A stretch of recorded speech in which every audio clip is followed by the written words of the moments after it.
quote me on this, but I think there's a 30 in the swim. I can't believe I did it, but I reeled the rod in and I repositioned it, and just as I did that, I put the rod down and I got on the phone. I had to make a phone call, and I've got through, and just as I've looked down, I've just seen this, mate, it just looked thick set fish just coming into my favourite spot, the one that's right under my nose, and he was munching away. I'm trying to reel me rod in, I've cut the phone off, I'm shaking, I'm panicking. He was feeding off the top, I had to take the putty off, put the bread on, gone. Anyway, I've repositioned it in that spot, and to my right there's a God almighty crash underneath the overhanging tree to my right, so he's back in the area. But mate, this could be, he looked big, so crazy. I'm going to cut off, come back in a minute because I need to keep an eye on where this fish is. Okay, there's the float. I'm letting it drift naturally to where I think the fish is to my right. Now obviously he's got caught. Yep.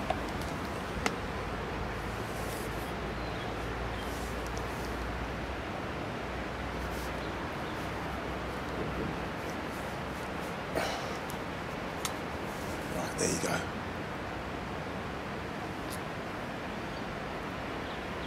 He's actually under there, so I'm going to zoom out. No, I'm going to hook this thing, so I'll reverse back, zoom out. I know I'm going to hook him, I can just sense it.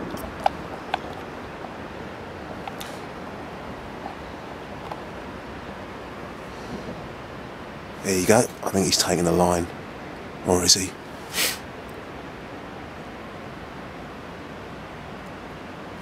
Here we go. I think he's on. Look at that. There you go.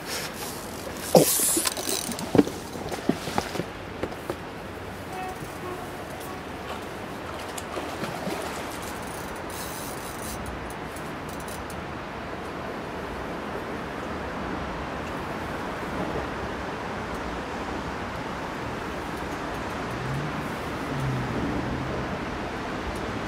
Can't see it, but there's a chain just there.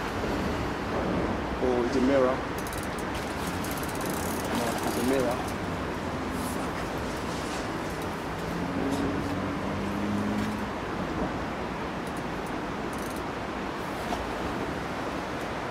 I don't think it's a big one.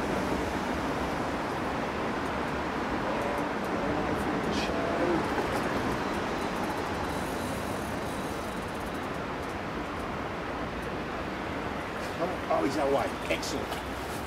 It's a mirror. Lovely.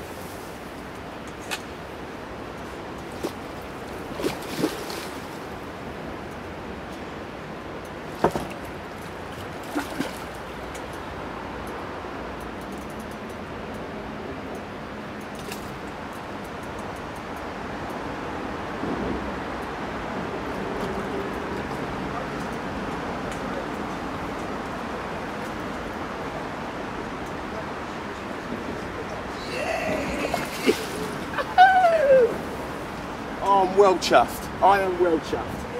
Oh, that's fantastic.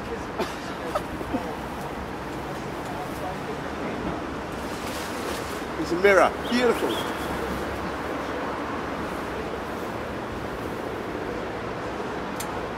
Oh. Yes! Right, let me cut and get set up. Hang on.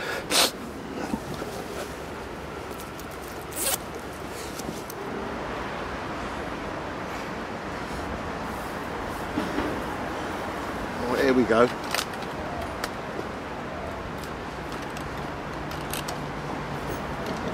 Zeroed.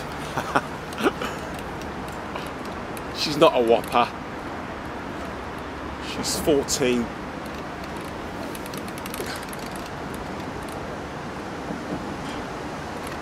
$14.10. Don't think she's the big one I saw, because I don't remember seeing mirrored scales. But she's a gorgeous mirror though.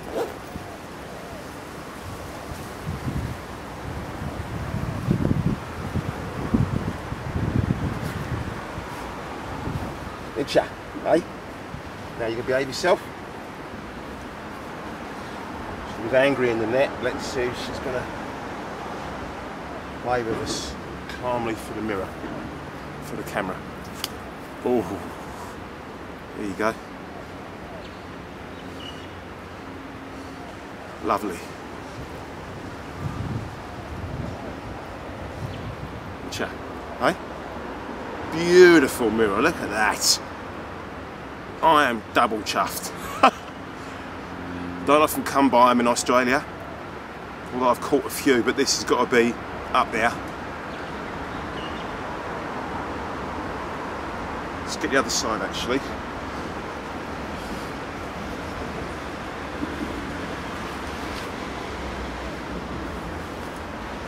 That's it, well behaved, good girl.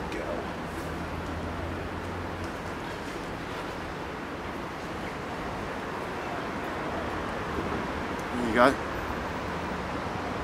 Gorgeous. Double chuffed. Now I'm going to put her back because I want that big one I saw.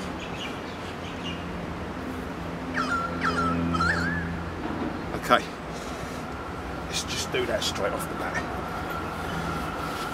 Oh, you're okay, you're okay, you're alright. Come on, you go back now.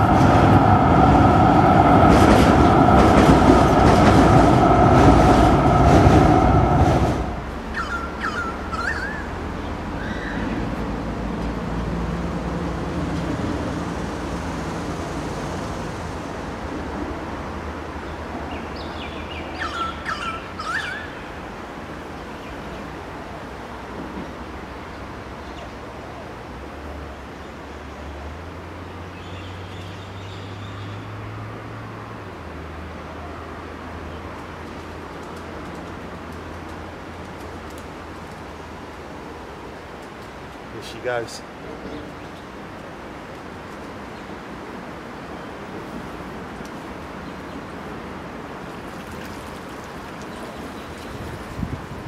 They don't need to be big, they just need to be beautiful.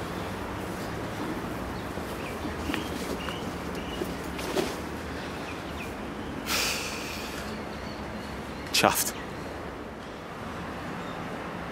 Just to put it in perspective, so I normally fish to the left of the reeds, and obviously I heard that crash to my right, and to the right you can just see that chain there effectively is the overhanging trees. Now that chain is, I don't know what it is, it's just in front of the overhanging tree, so effectively I've walked it in front of that, he's run and he's bolted. Now that chain doesn't go all the way to the bottom, but it does go down away, so if the fish goes deep fine I could just dip the rod and then the line will come up the other end. But if it stays to the top, you've got that, your line grating against that. So it is a chain.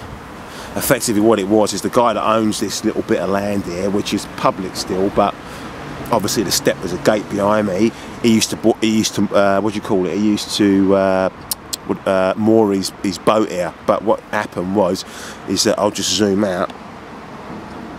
Is that kids walking across the bridge will throw stones, so they damage his boat, so he don't park it here no more. There's another one of those things I'm telling you about. That green thing there. So they used to have two chains off it. So the boat effectively would come across left to right. Would come across and the moorings left to right would hook it. So there you go. I'm getting back on with it. I want that 30. I know it was a big one. I say 30, but I'm just being wishful.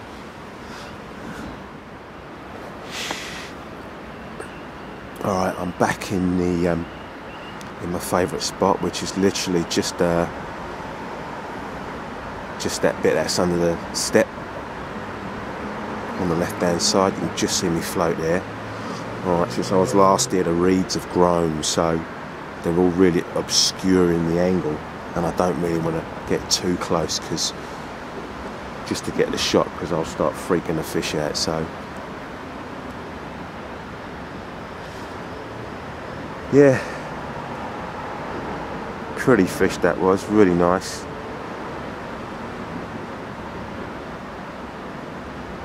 Tide's peaked, I reckon. It's not as fast flowing as I thought it would be, actually, given the rain that we've had, but nonetheless it's still a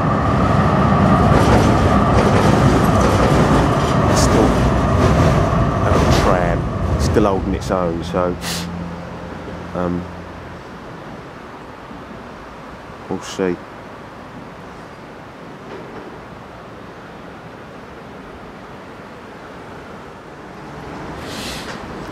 It's going to bug me now, seeing that big fish, and after obviously repositioning the rod. As much as the mirror was beautiful and welcomed, that big one is on my mind. Oh no, Jesus! It's just those split decisions that you make, that if you'd not sort of moved, you would have, could have, maybe of. Never mind.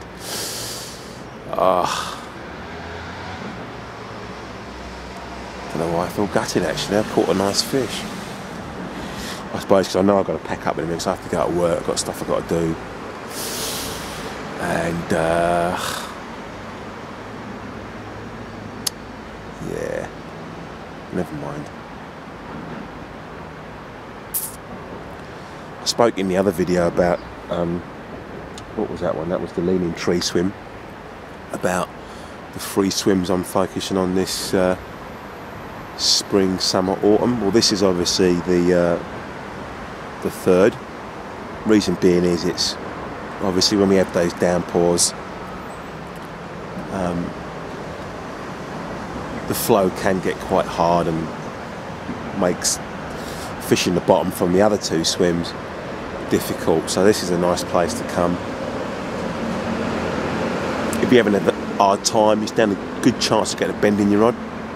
So that just keeps the confidence level up, keeps you sort of at it, and gives you a break from fishing potentially a harder swim. So yeah, this is the 3rd swim. The other one, I'll be fishing it when my new rods come in, so you get to see that one in detail. Alright, I think I've got to call it quits now. Oh, I'm tempted to stay, but I've got to go. I think part of that gutted feeling about missing that opportunity with the fish is also the fact that I'm starving, and it is lunchtime. So on that note, I'm going to go and get a bite and go and sort out the day's duties. Alright, till the next time. Ciao.